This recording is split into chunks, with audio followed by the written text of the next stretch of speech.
Have you ever had that moment at the store? You hand over 20 and it feels like it just vanishes? You know that feeling, right? That your money just doesn't stretch as far as it used to? Well, today we're going to get to the bottom of why that $20 bill feels more like a 10. So let's just dive right in.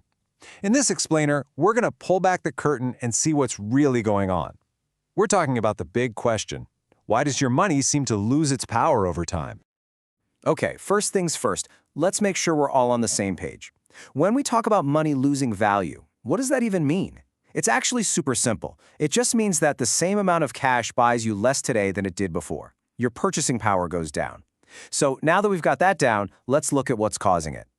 Let's start with our first big concept, which I like to call the Great Money Flood. Just imagine an economy literally swimming in cash. What do you think happens when there's just too much of it sloshing around? Well, the basic rule here is when you already know. Think about anything else. Say bananas. If suddenly there's a massive surplus of bananas, and they're everywhere, the price for each one drops, right? It's the exact same principle with money. When there's a ton of it, each dollar is worth a little bit less. So how does this whole flood get started? A lot of the time, it kicks off with a central bank. They might literally print more money, or they might lower interest rates to make it way cheaper to borrow.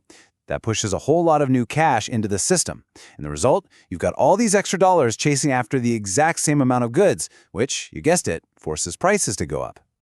And hey, it's not just the central bank opening the floodgates. Governments can also ramp up spending, sometimes paying for it by printing more money. And think about those super low interest rates we sometimes see. They're basically screaming at us to spend and borrow instead of saving. All of this just keeps pumping more and more cash into the economy. But wait, it's not just about the amount of money. That's only one half of the equation. The other side is about the amount of stuff that's actually out there to buy. And that brings us to what we can call the scarcity problem.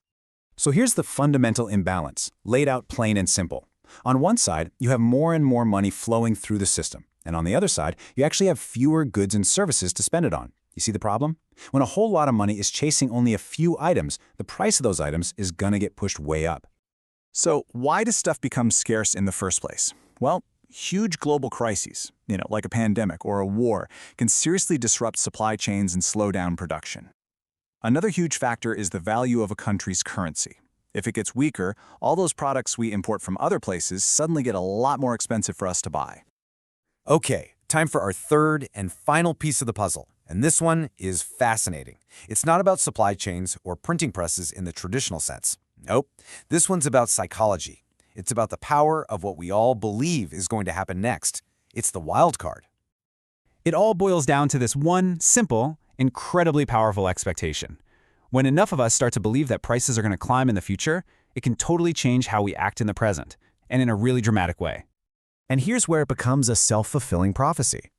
Think about it. If you're pretty sure that new TV is going to be more expensive next month, what do? You buy it now, of course. But when millions of people all think the same way, it creates this massive, sudden surge in demand. And that, ironically, creates the very price hikes everyone was afraid of in the first place. All right, so we've looked at the flood of money, the scarcity of stuff, and the psychology of our expectations. Let's just take a second now to pull all these threads together and see the big picture. So to wrap it all up, the reason your money is losing value isn't just one thing. It's a combination of forces. You've got more money in circulation, fewer things to actually buy with it, a currency that might be getting weaker, and on top of all that, our own expectations about the future fueling the fire. It's a perfect storm. And that brings us to one last question for you to think about. We've talked about the main drivers here, but they aren't always pushing with the same strength.